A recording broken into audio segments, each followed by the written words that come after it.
it's been upgraded to P850. But it's still plenty. It's still really working as much.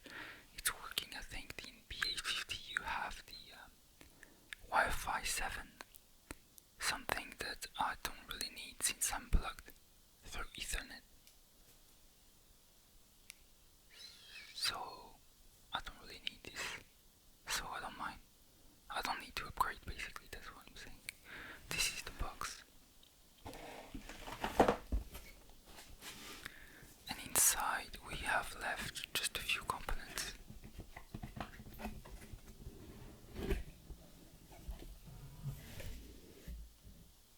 There is some manuals, even though the main big manual is actually on the online. It didn't come with a massive manual. I have more manuals. I have the CPU cover still here. The one I used.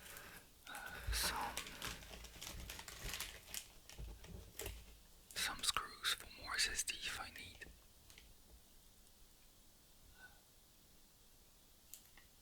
You can see there's a tiny screw here.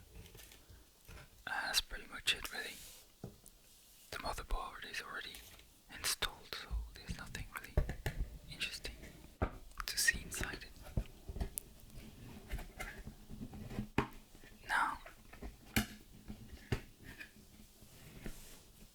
Now for the CPU, I actually do not have a box because the CPU was a tray CPU.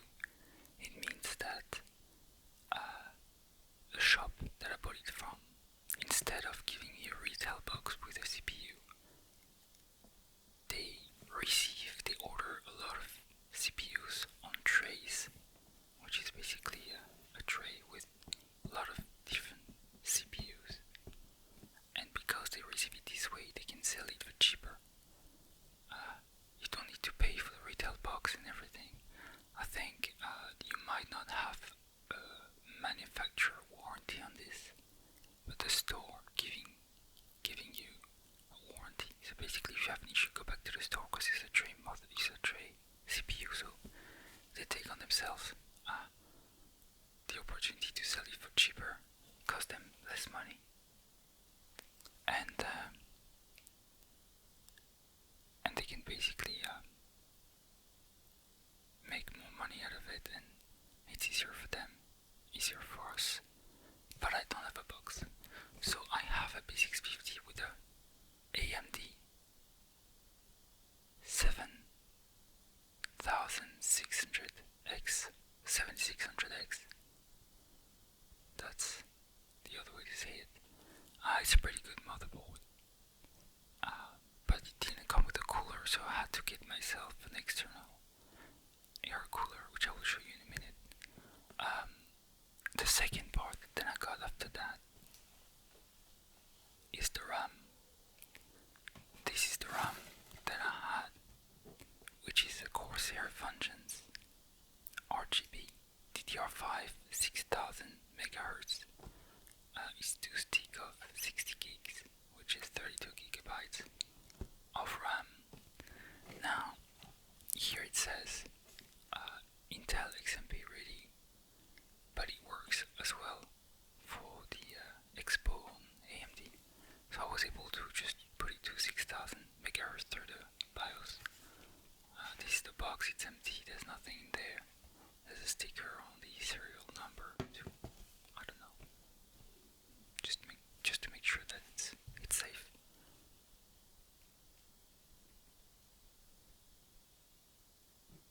And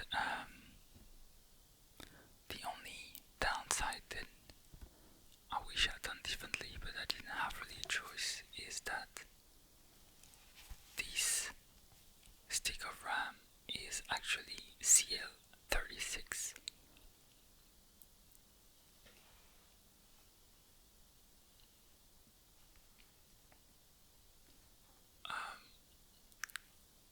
CL36 is alright, it's working really well, I don't have any issue, but I understood that it was better to go with a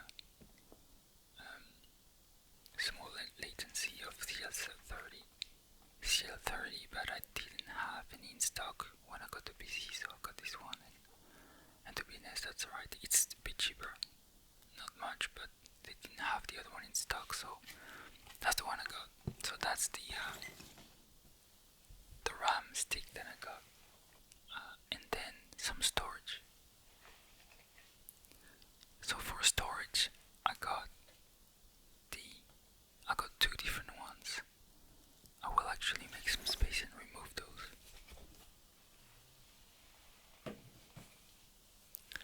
For the SSD, when I originally bought the PC, this is the one I got.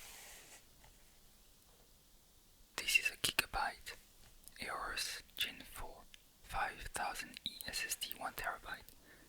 I just needed something to get it going. A good, relatively good SSD which is fast enough to do what I need to do for the OS and for Windows and some games. So this is the one I got. It's okay, it's decent. It's just I think 5000 megahertz transfer or something. So it's not the fastest, but it gets the job done. It's still working really well. The only thing is that I needed more space. I needed more storage. So what I've done is that I bought another SSD to add to this one, and this is the one I got. The Crucial P3 Plus. This one is a 1TB, same thing, 5000 megabyte per second of transfer. It's PCI E4 Gen NVMe SSD. Here's the catch though. I actually ordered this one from AliExpress, and it got much cheaper than if I ordered it in regular store. Even on Amazon, obviously, so it took 2 weeks or 3 weeks to arrive, but I don't mind. It's a decent SSD, and I think I got it for, I don't know, £35 or something like this, which is really nothing. It cost £50 in store, I think, or $60. So for the price, it was great, and I decided I needed more space to put some more games. So again, it's not the fastest, but who cares for the price? So that's the one I got. Pretty happy with that. But since I needed more storage than that, because when you start installing games, you need more and more and more and more. I actually transferred the SSD that I had in my PS5. I had 1TB SSD in my PS5, which was a Western Digital 850X, I think, which is a 7000 megabytes per second of transfer, is a much faster one. And I decided that I'm not gonna use it on the PS5 anymore. I'm gonna remove a bunch of games on the PS5 which I don't play anymore. They are like Red Dead Redemption 2 or other games which I can play on PC now. And then put the SSD into my PC, which is what I've done. So now I have 3 SSD in my PC. They're all 1TB SSDs. So I can have more games. So this is the storage.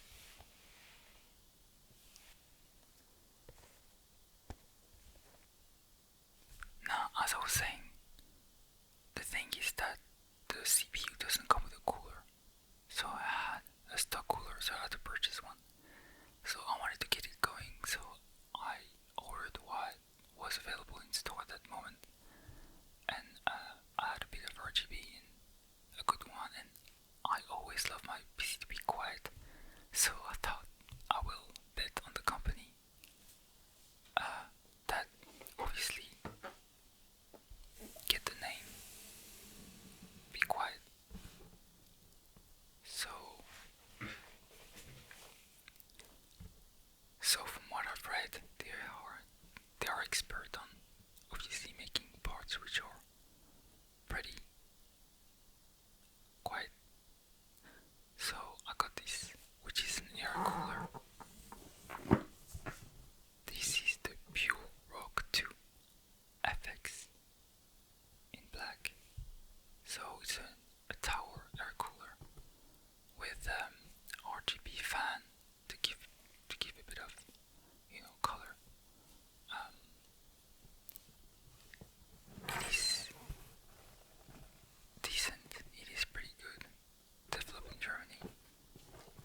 online before buying it, and um,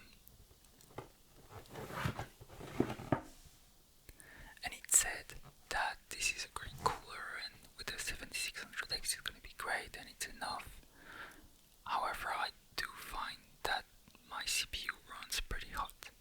I did undervolt my CPU, but still, when it goes to 100% of usage, the CPU goes above the 95 degrees.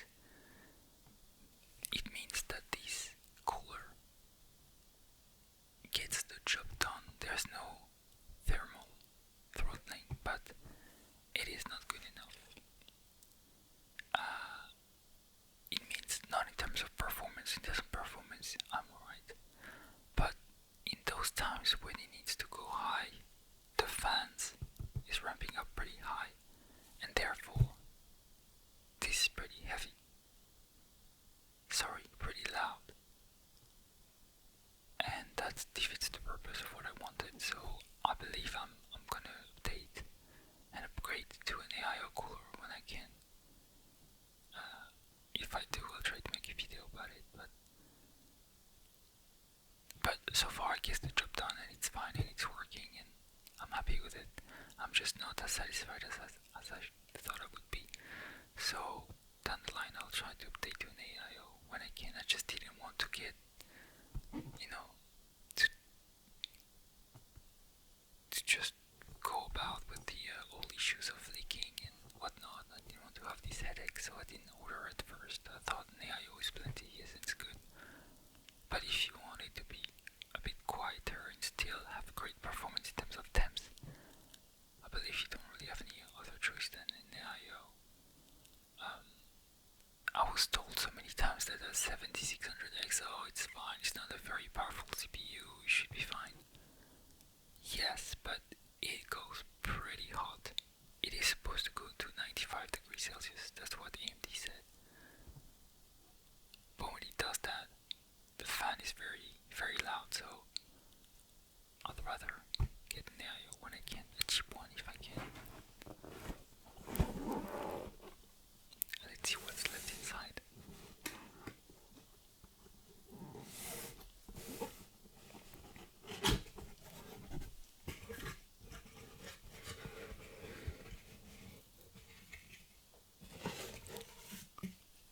Inside there is some manual and paperwork left, and then we got just a box of accessories.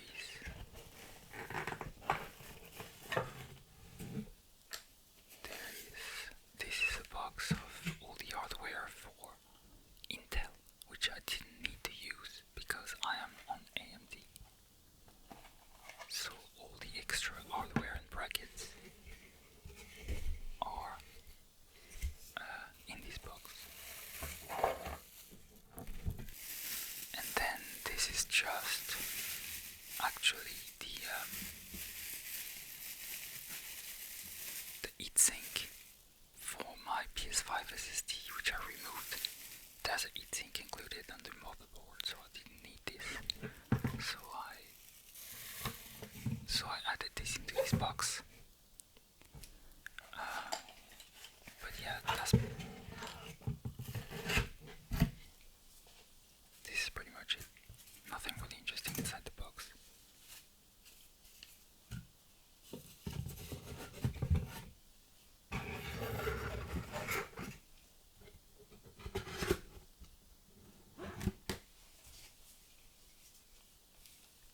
Maybe do a tiny bit of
750 would have been plenty, but I thought let's maybe spend a bit more and get it future proof, if I may say, meaning that if I do plan to upgrade my CPU or GPU in the future, I might not need to update the power supply, because either way, even if I upgrade, I'm not gonna upgrade to the greatest and most powerful GPU or CPU, like a 55090 or 5080. So I believe that no matter what I upgrade to in the future, 850 would be enough.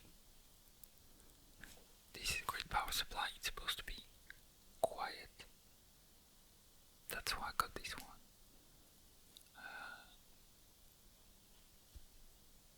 It should be a power supply gold certified. It is pretty. There is all the cables that you need, especially for all the.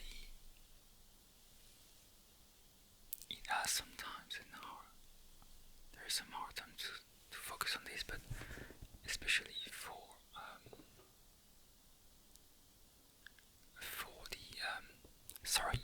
for the graphics card of 40 series, 4000 series and above, that needs a PCI 3,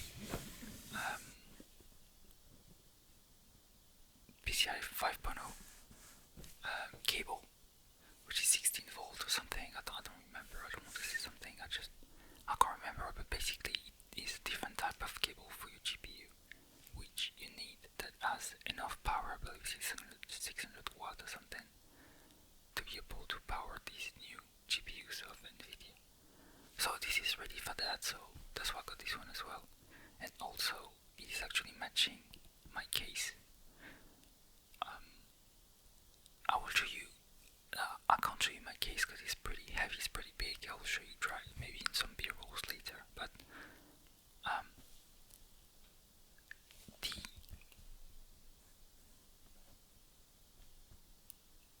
the case that I got is a Corsair 4000 Airflow, so it's the same kind of pattern than this. It's the older version, not the newer version that just came out of the 4000 frame or something. But I prefer this one. I don't like the other pattern that there is on the case. This is the side, and this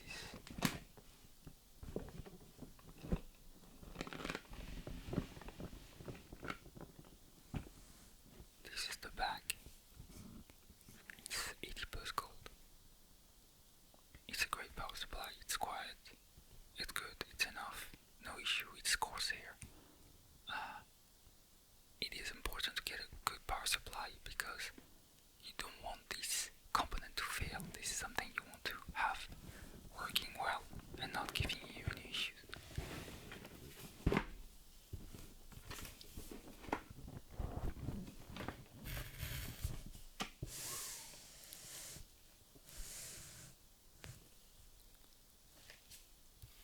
RME series, RM850 modular ETX power supply, power play, yet it is already fully modular as well, which is pretty good, meaning that you don't need to have all the cables already attached to the PSU, and you can use only the cables that you really need, which is great.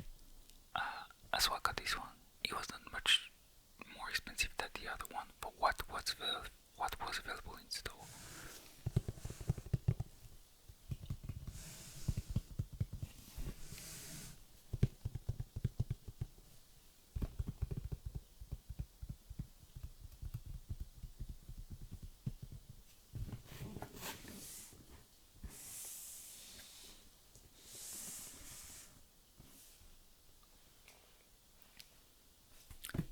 So that's the power supply. Pretty good. Now, as I was saying,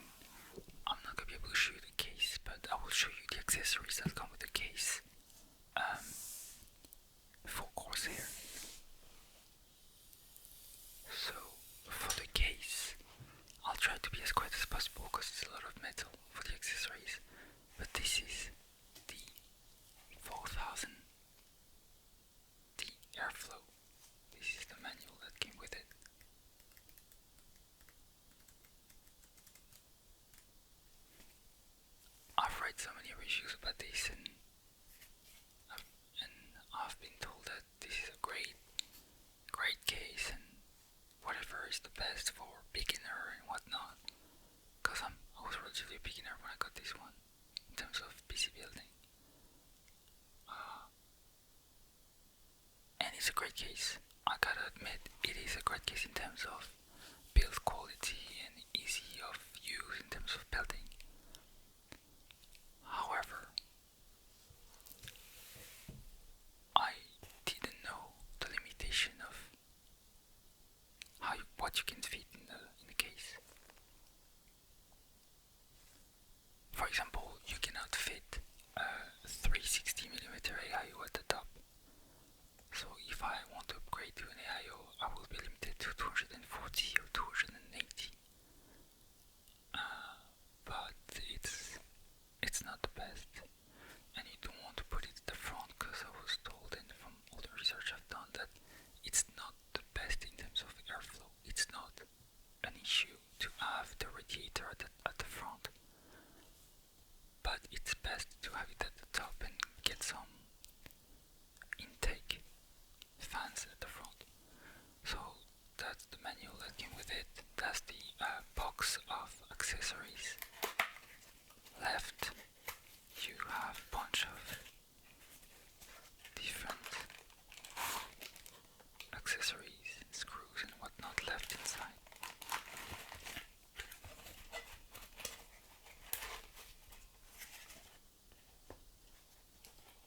And this is the cage of, you see, this is loud. This is a cage of hard drives that I didn't need, which I removed from the case to make some more space. So you have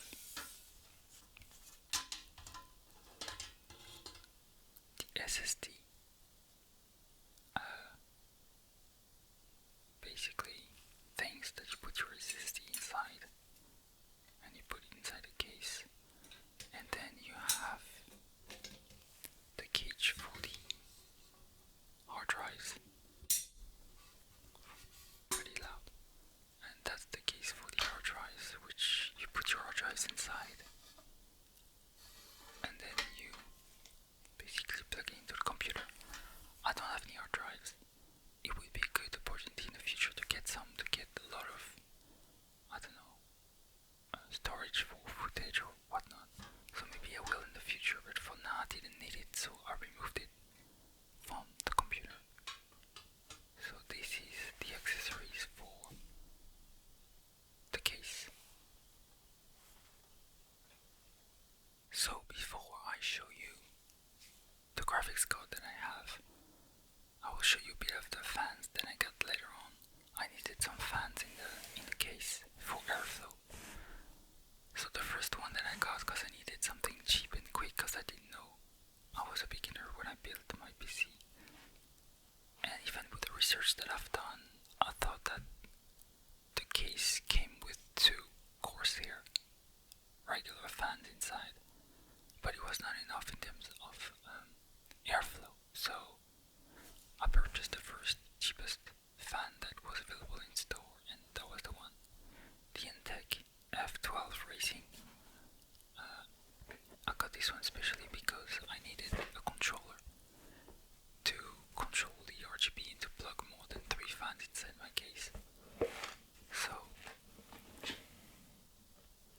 I got this one.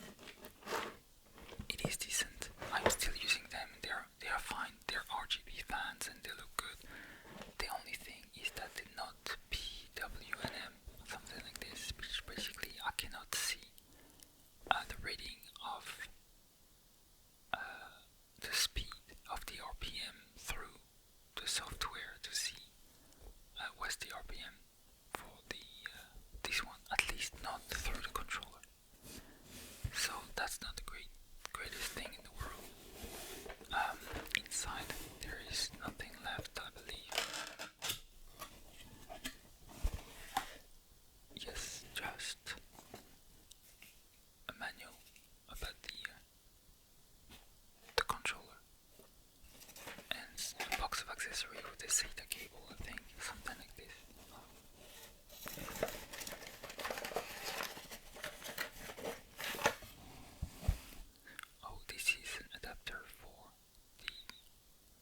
gigabyte motherboard that use different type of connections. The 3 pins. Not sure if it focus on this, but this is a 3-pin connector.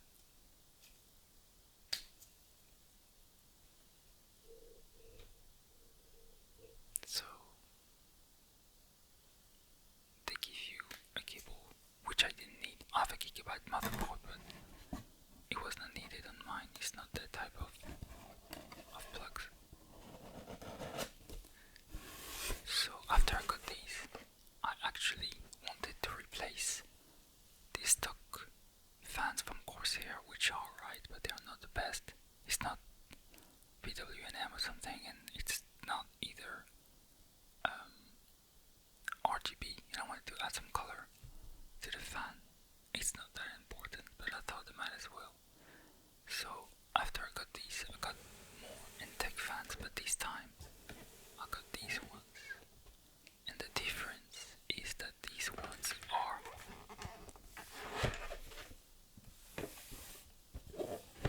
PWM or something. I actually can't remember the way to say that.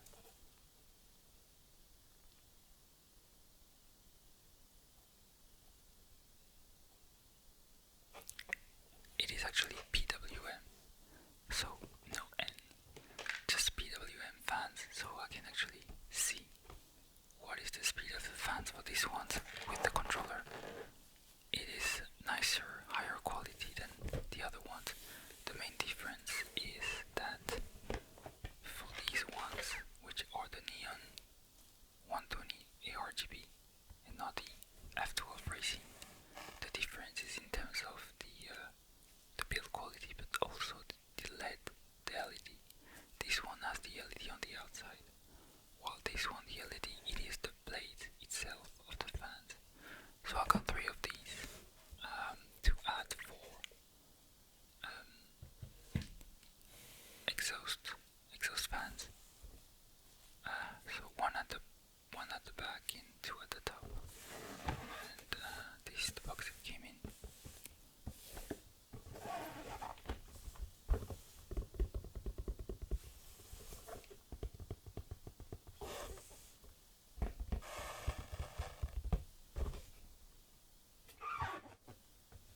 Now, in this one, it's not totally empty because I actually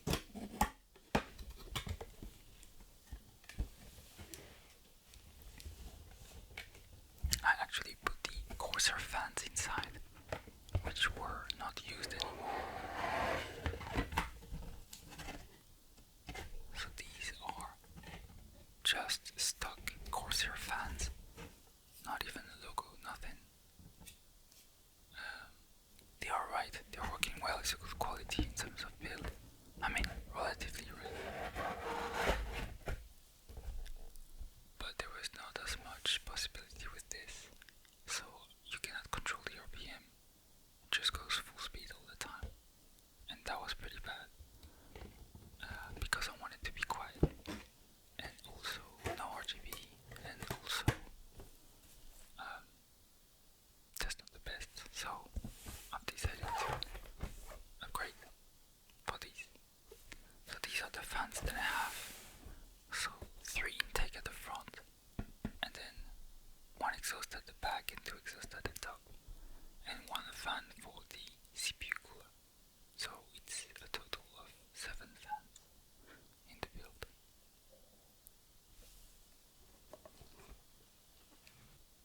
The last component, it's obviously the GPU. And the GPU that I got is the 4070 Super.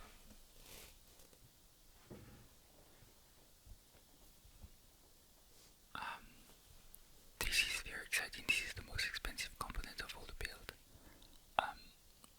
So for the graphics card, I always wanted to build a PC for such a long time, and I never made it happen.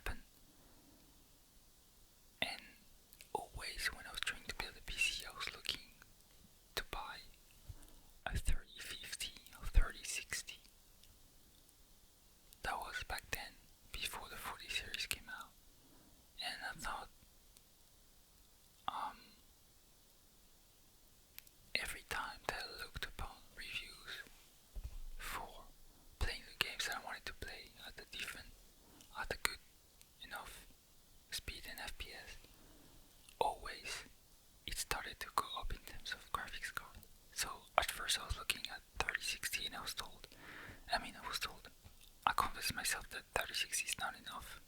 It's gonna be good for 1080p or something. I was playing PS5 4K on my TV, so why would I go to a 1080p? Then I moved to 3060 Ti, and then the 40 series came up, and then I decided, okay, 4060 Ti, that's what I'm gonna get. And then again, all the reviews and everything, it didn't look enough. So I changed my mind to spend more to build for 4070. And then the 4070 Super came out, and then it sounded like that was the way to go. That was the most popular graphics card to get. So this is the one I get. So I didn't get the most fanciest one of them all. I got Asus because it's a great brand. And I've read from the reviews about this particular card, and it was great. It's not an overclock version, but to be honest, I don't really need. I'm not gonna overclock anything. I was beginner. I was first time PC build, and I didn't use a PC in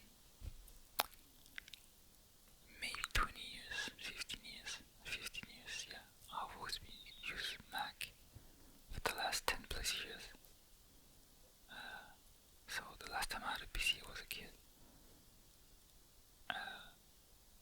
So I didn't know much again about overclocking and things like this, so I didn't want to dive into this, and I thought I'm gonna save a bit of money just for overclocking, so I got this one, and it's a great card. It's a small one. It's a small card, which is great. It doesn't take so much space, and it's the Asus Dual 4070 Super of 12GB of GDDR6 memory.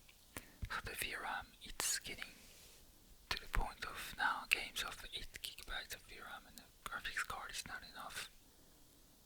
And 12 is gonna be a limit soon, so I'm glad I got this one and not the cheaper one, because I can play basically most of the games that I want in 1440p without an issue, and that's great. That's the top. That is the back. So it's all obviously marketing jargons, you know.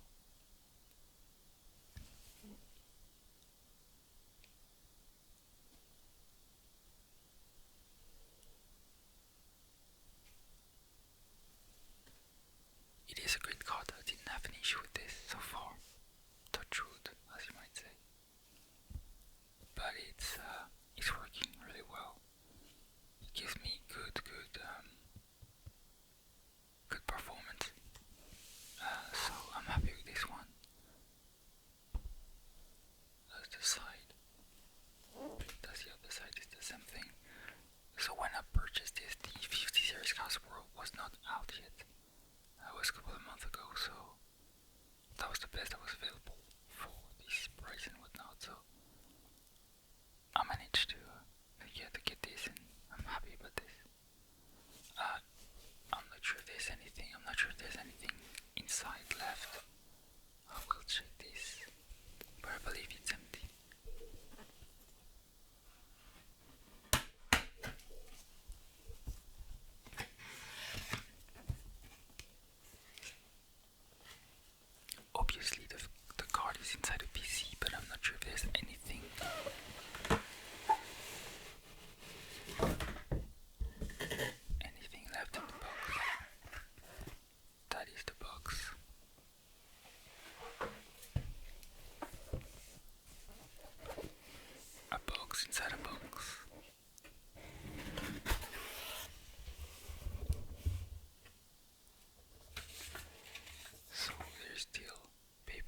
still Ellie and Joel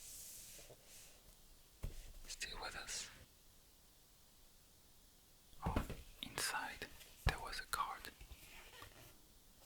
Thank you for purchasing an Asus graphics card.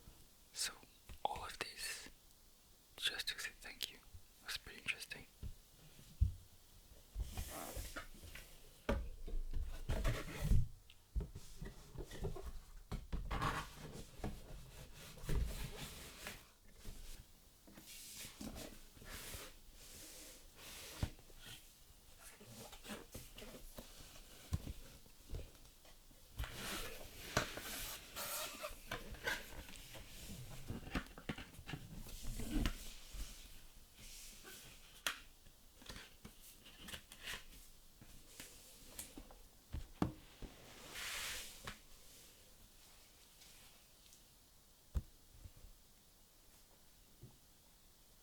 And I believe that